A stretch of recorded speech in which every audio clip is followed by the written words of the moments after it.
নমস্কার। আজকে আমরা ক্লাস করব চতুর্থ পাঠ অমৃতালোকঃ প্রান্তিকের বই সাগর হালদারের রচিত সপ্তম শ্রেণীর বিশেষ্য বিশেষণ প্রয়োগ এই পাঠটি আমরা এখন আলোচনা করব। তো এখানে বিশেষ্য ও বিশেষণ প্রয়োগ, তাহলে বিশেষ্য সম্বন্ধে আমরা এর আগে জেনেছিলাম যে বিশেষ্য হচ্ছে যে কোনো নাম বোঝায় এমন শব্দকেই বিশেষ্য বলা হয়। আর বিশেষণ হচ্ছে বিশেষ্য বা বিশেষণের দোষ, গুণ, অবস্থা, সংখ্যা, পরিমাণ ইত্যাদি যে শব্দের দ্বারা বোঝায় তাকে বলা হয় বিশেষণ। এবার আমরা জানব যে এই বিশেষ্য আর বিশেষণ প্রয়োগ করার কিছু নিয়মাবলী রয়েছে। এদের মধ্যে একটা সম্পর্ক রয়েছে। কি সম্পর্ক? এখানে একটি শ্লোকে বলা হয়েছে বিশেষস্য হি লিঙ্গং বিভক্তি বচনে চ ইয়ে তানি সর্বাণি ইয়জ্জানি বিশেষণ পদেষ্বপি। এই শ্লোকটির মধ্যে বলা হয়েছে বিশেষ্য পদে যে লিঙ্গ, যে বিভক্তি ও যে বচন হয়, বিশেষণ পদেও সেই লিঙ্গ, সেই বিভক্তি ও সেই বচন হয়। তাহলে এটি কিন্তু আমাদের মনে রাখতে হবে যে বিশেষ্য পদের যে লিঙ্গ, বচন এবং বিভক্তি হবে, সেই বিভক্তি, লিঙ্গ, বচন বিশেষণ পদেও হবে। আরও কিছু নিয়মাবলী রয়েছে। যেমন একটি বাক্যে যদি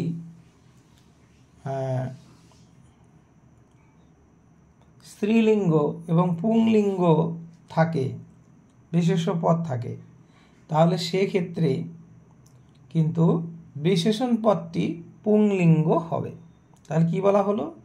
যদি একই বাক্যে পুংলিঙ্গ ও স্ত্রীলিঙ্গ বিশেষ্য পদ থাকে তাহলে বিশেষণটি পুংলিঙ্গ হবে। আবার যদি একই বাক্যে স্ত্রীলিঙ্গ, পুংলিঙ্গ, ক্লীবলিঙ্গ বিশেষ্য পদ থাকে তাহলে সেক্ষেত্রে কিন্তু বিশেষণ পদটি ক্লীবলিঙ্গের হবে। এটি কখনো কখনো ব্যতিক্রমও হয়, অর্থাৎ কখনো কখনো কোথাও কোথাও পাওয়া যায় যে নিকটবর্তী যে লিঙ্গ থাকবে সেই লিঙ্গেরই বিশেষণ হয়ে থাকে। তাহলে আমরা কয়েকটি নিয়মাবলী জানলাম। এই নিয়মাবলী কিন্তু আমাদের মাথায় রাখতে হবে। আর তাছাড়া আরেকটা জিনিস আমরা মনে রাখব যে অব্যয় ও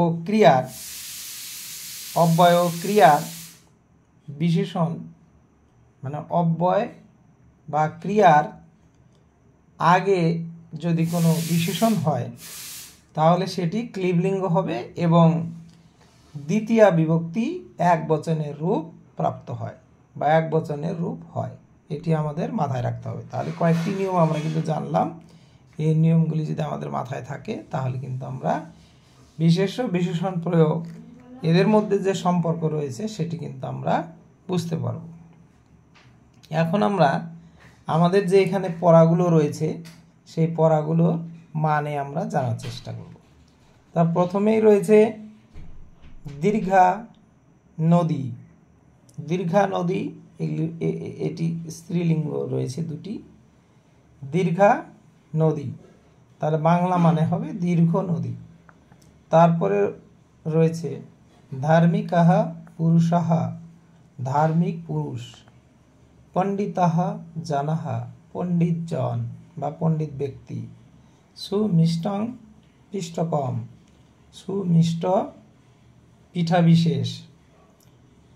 উজ্জ্বলা রেখা, উজ্জ্বল রেখা। তারপর রয়েছে উচ্চঃ পর্বতঃ, উচ্চ পর্বত। উজ্জ্বলানি নক্ষত্রাণি, উজ্জ্বল নক্ষত্রগুলি বা গণ। তারপর রয়েছে চতুর্থঃ পাঠঃ, চতুর্থ পাঠ। শীর্ণং কুটিরং, শীর্ণ কুটির। চঞ্চলঃ গো, চঞ্চল গরু। সুমিষ্টানি ফলানি, সুমিষ্টি ফলগুলি। পুষ্পিতা লতা, পুষ্পযুক্ত লতা। সুন্দরং কাব্যম, সুন্দর কাব্য। বুদ্ধিমতী মহিলা, বুদ্ধিমতী মহিলা।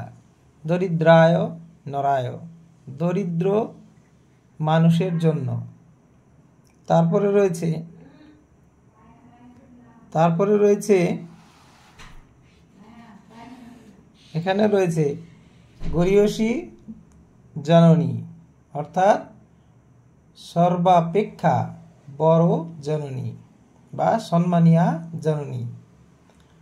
দুষ্টঃ বালকঃ, দুষ্ট বালক। মধুরং পায়, মধুর জল।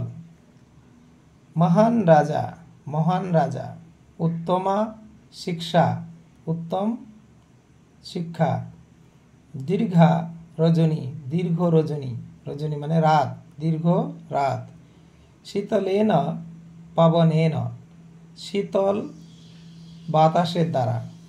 মধুরাণি গীতানি, মধুর গানগুলি। পতিব্রতা রমণী, পতিব্রতা রমণী। নির্মলং জলম, নির্মল জল। ফলবান বৃক্ষঃ, ফলবান ফলযুক্ত গাছ। উজ্জ্বলই নক্ষত্রই, উজ্জ্বল নক্ষত্রের দ্বারা।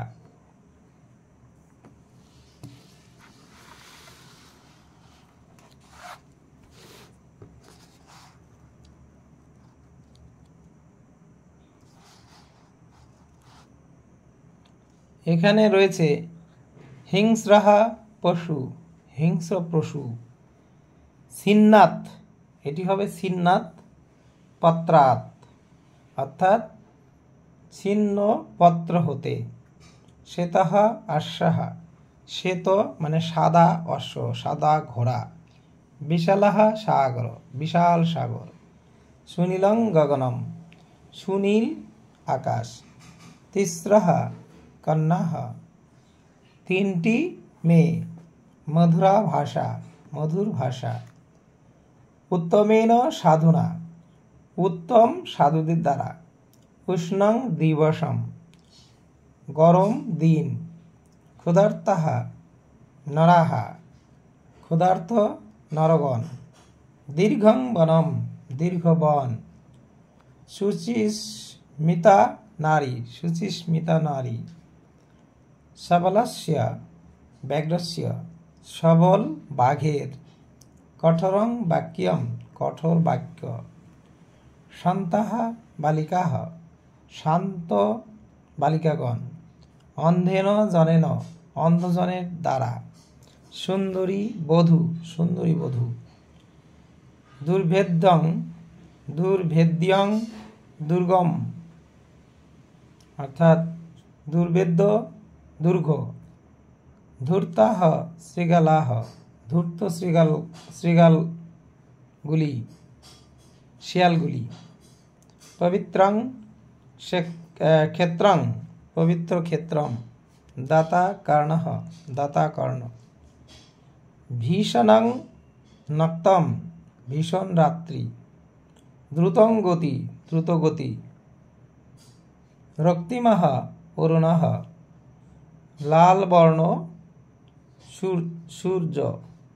উন্নতঃ বৃক্ষঃ, উন্নত মানে উঁচু গাছ। অপরা শোভা, অপার শোভা। নবানি পুস্তকানি, নতুন বইগুলি। তাহলে এটি আমরা পড়লাম। তাহলে এই পড়াগুলি যদি শোনো তাহলে এর মানেগুলো তোমাদের জানা হবে। আর এর মানে জানলে আর বিশেষ্য বিশেষণ প্রয়োগের যে সম্পর্ক রয়েছে, কিছু নিয়মাবলী মনে রাখার বিষয় রয়েছে, সেগুলো আগে বলা হয়েছে। শুরুতে বলা হয়েছে সেগুলো ভালো করে শুনবে এবং এই পড়াগুলোর মানে তোমরা ভালো করে বোঝার চেষ্টা করবে, তাহলে তোমাদের যেমন শব্দের মানে জানা হবে এবং বিশেষ্য বিশেষণ শব্দ সম্বন্ধে একটা সুন্দর ধারণা আসবে। তাহলে এই বিশেষ্য বিশেষণ প্রয়োগঃ এই পড়াটির পাঠ্যপুস্তকের যে পড়া সেটি শেষ করা হলো। এর পরের ক্লাসে প্রশ্নোত্তর নিয়ে আমরা আলোচনায় আসব। আজকে এই পর্যন্ত থাকছে। সবাইকে নমস্কার।